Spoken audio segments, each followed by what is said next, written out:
Assalamualaikum warahmatullahi wabarakatuh. Alhamdulillahilladzi hadana lihadza wa ma kunna linahtadiya laula an hadanallah.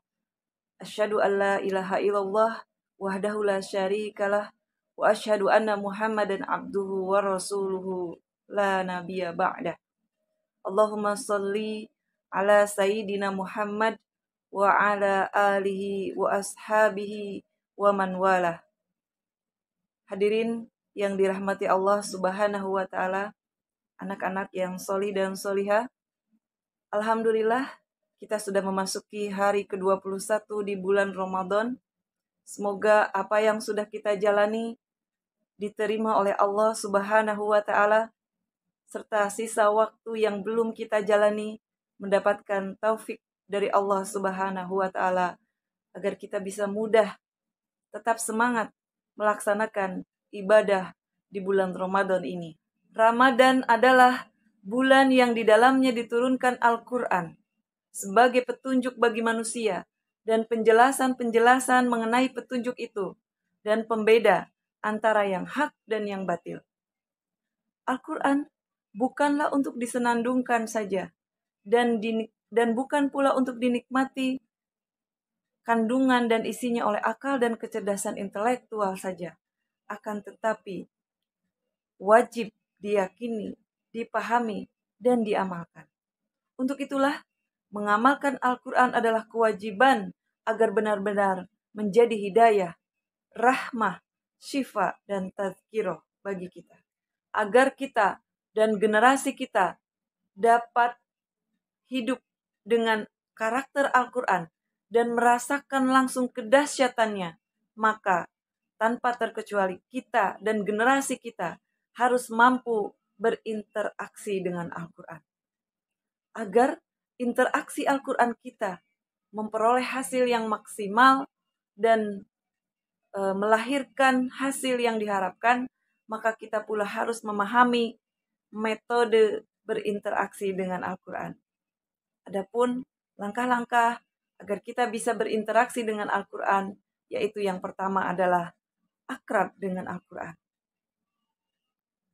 Seseorang dikatakan akrab dengan Al-Quran apabila ia melakukannya secara intens berinteraksi dengan Al-Quran.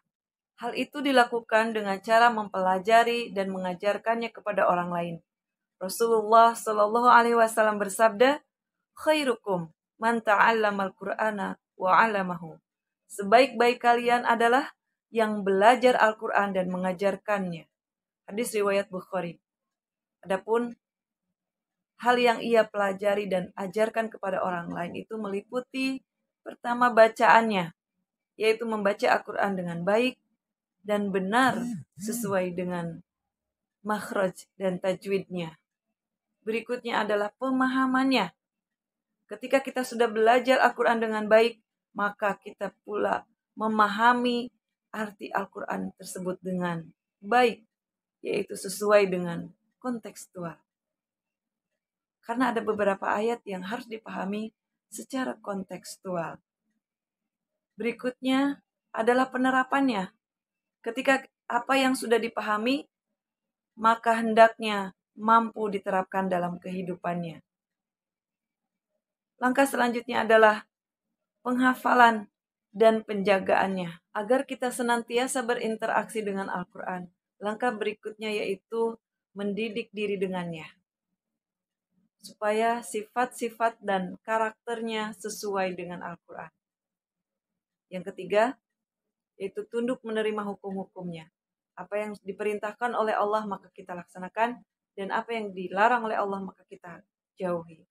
Yang keempat adalah menyeru atau mengajak orang lain untuk tunduk kepadanya. Karena kita yakin bahwa Al-Quran ini adalah kebenaran yang hakiki dan menenteramkan. Yang terakhir, yang kelima adalah menegakkannya di bumi.